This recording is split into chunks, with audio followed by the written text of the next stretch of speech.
একটা জিনিস খেয়াল করছেন, এখানে মেয়েগুলো বিয়ে হইলে কিরম আমাদের বিপক্ষে চলে যায়। আমার মনে হয় কি সুমিকের জামাইগুলো মন দর্শন করে না। এটা আবার তোর বিপক্ষে চলে গেছে পুরো ভাই।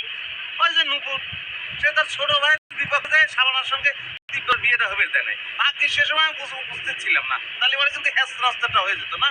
তুমি আসলে একটা পাগল। তোমার কি না কইছে যে নুপুরের জন্য তিব্বতের সাথে শাবানার বিয়ে হয় নাই? বিয়ে হয় নাই তো তোমার দোস্ত তিব্বতের জন্য। তারই তো কোনো সাহস নাই। আমাকে অন্যের দোষ দেওয়া কোনো লাভ আছে? হ্যাঁ বেগম, তাহলে আপনিও সেই কথা কইছেন।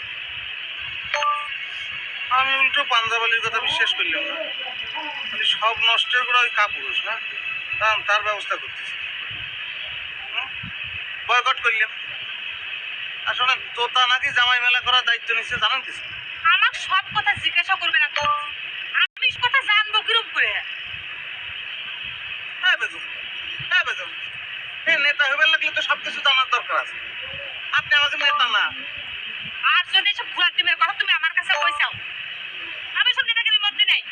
আর এই গ্রামে জামাই মেলা হোক কেন, বউ মেলা হোক কেন, আমি কি করবো? আর কি করার আছে? কি কইছেন? কি করার আছে মানে?